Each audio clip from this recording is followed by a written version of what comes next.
Welcome, ladies and gentlemen, to a new episode in my road to expert series. This is game number 17, and this is round number 1 of the Winter Swiss. I am playing a young man. I have played him before. His name is Shravan Sabarish, and he's a young up-and-comer, and I think he's crossed 1300 at this point. Let's see. Yeah, 1318. So that's awesome for him. So he's on the rise, and he is getting increasingly stronger and stronger every day. I have played him one time with black. The other few times I've played him, I have been white. So the last time I played him in a Dutch. So this time I am going to play against his London system. So definitely, I haven't played against the London system quite a lot since I started making changes to my opening repertoire. So one thing I did make sure to know how to do is to play how to fight against the London system as quickly as possible. I wanted a line that would work very quickly and would disrupt them from doing any of their plans that they're used to doing. So I played c5 here, which is pretty much one of the standard responses after knight f6 and then bishop f4. So he plays e3. I played queen b6. I'm attacking this weak pawn. And he played c4, which is probably a mistake. Now, if you look at the Masters database does not have c4 in it. The Lichess database overall does, but it has played 575 times, and that's because it's not a very good move. And the reasons why will be very apparent very quickly. So the idea is this gets opened up too quickly. And I could come take this pawn right away. I did consider it. It is an option. There's no way to get your queen trapped because the bishop's out here. And so I can win a pawn right away. And I thought, well, I'm playing against a young gentleman who maybe doesn't see a lot of endgames or doesn't see a lot of queenless games. And children, young kids like to value their queen, so I'm going to take it off the board. So I decided to take c takes d first. And he played queen takes d4. So the idea is if he takes here, I am just going to take here, and this is really good. So he'll have to come here, and then we pick up that pawn, and now this is pretty much, I wouldn't say it's a one game, but this is very difficult for white to come back from after losing three pawns here, and two of them are your central pawns, so it's just really tough. So he played the right move, which is queen takes d4, and I thought, okay, let's get those off the board, and how do we best play? So there's two options to play here.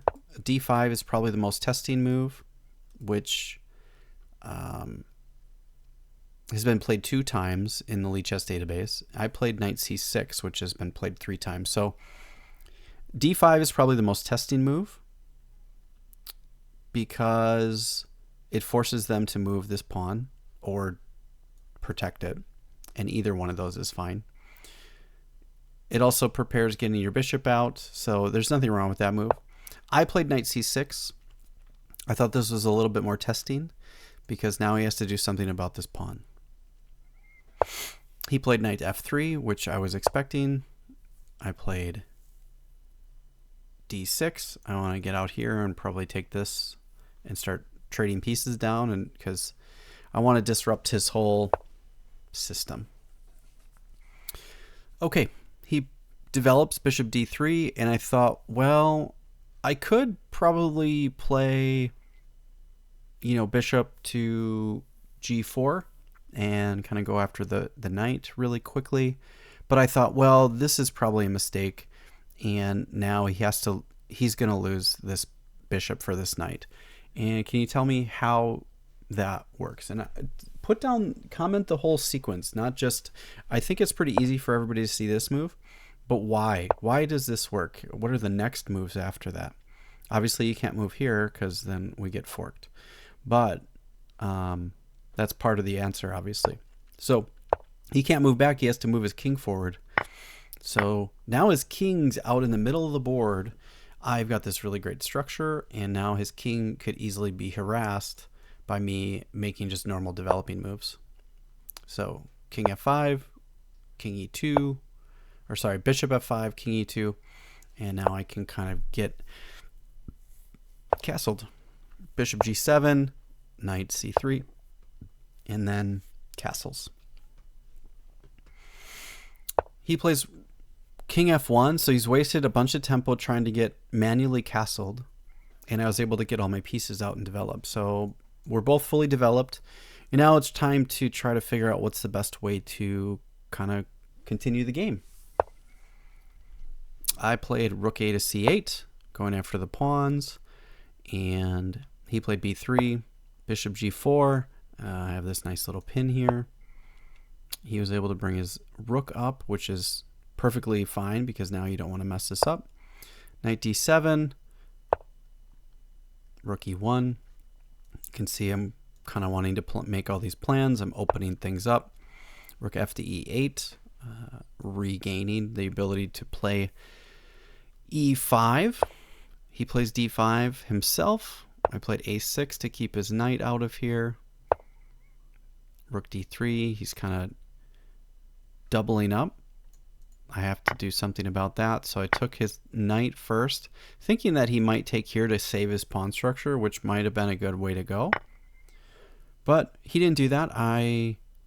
He played g takes f3, ruining his pawn structure, and I thought, okay, well, now I have a really good pawn structure, and now I can just kind of coast. So I brought my knight in here thinking, oh, maybe he's just going to peel it off. If he trades, I can trade, and he pushes f4, I'll just drop back and protect. And that's exactly what happened. I thought I was going to protect, and I thought, well, maybe it's better to actually take the knight, and I did, because now I can kind of play for tactics.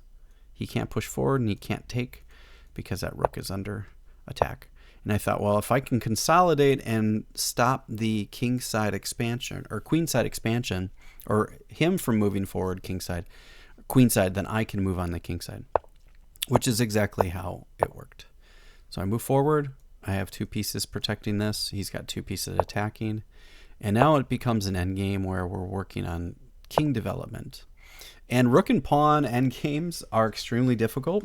And I thought, well, if I can get to a rook and pawn endgame, chances are my experience is going to show, because he's going to probably either try to force or he's not going to try to play actively enough. And I think I have really strong chances in either case. So if he overpresses, which is really tough to do in this structure because he doesn't really have any pawn breaks. The only pawn break he really has is here. And that works for my advantage. He can play here, but I'm really not too worried about that because I can then just play here. So there is a pawn break, but I think most of it works in my favor. Now, long term, it might not, but I think structure-wise, though I haven't seen the structure before, I have seen other rook and pawn endgames, which is probably a lot more than my opponent has, given his age. So most of the kids' games usually probably end before they get to rook and pawn endgames like this. So they're usually decided by some sort of tactics. But as you can see, the tactics all kind of worked really well, and he played extremely well up to this point.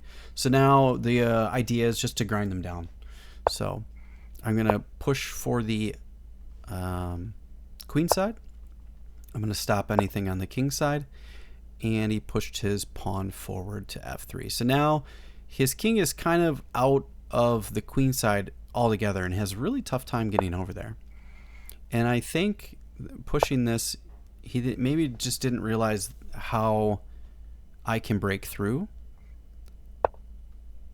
Or he thought, well, maybe he really can't break through because if we trade, and then you trade here, then I have to defend this pawn, and then we're kind of playing for that sort of game, which is quite possible.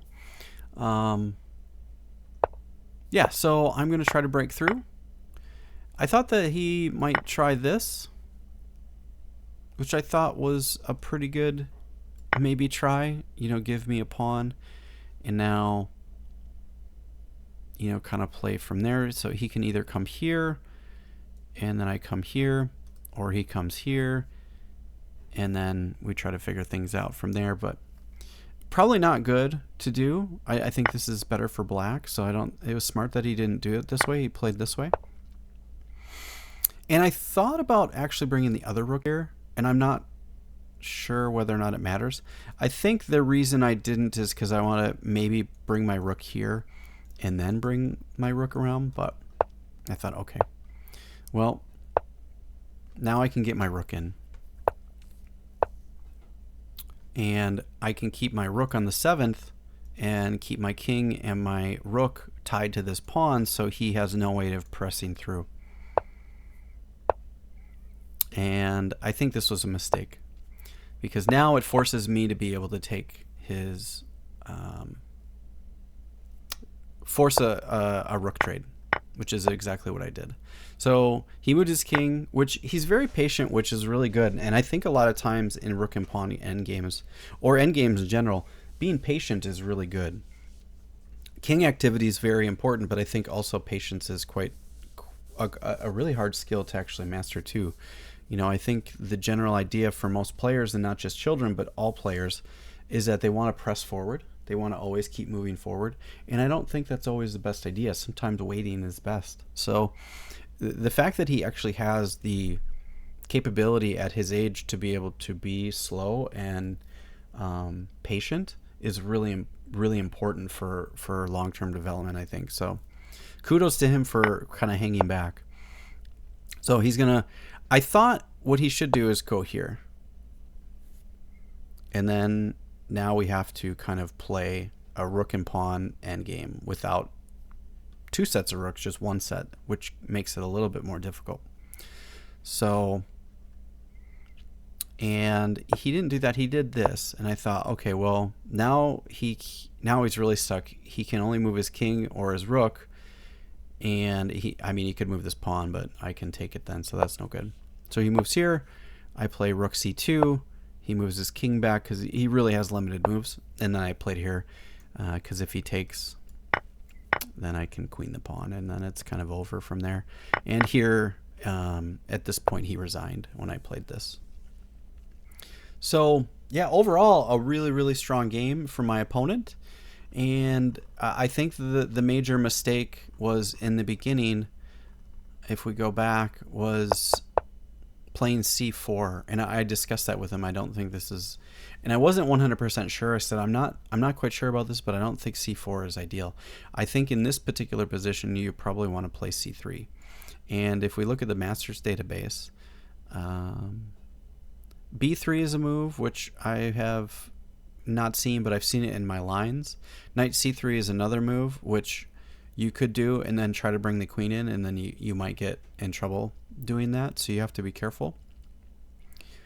But yeah, I guess c3 is not the move because the queen can just take here. Yeah, that's no good. c3 would be also a blunder because of this.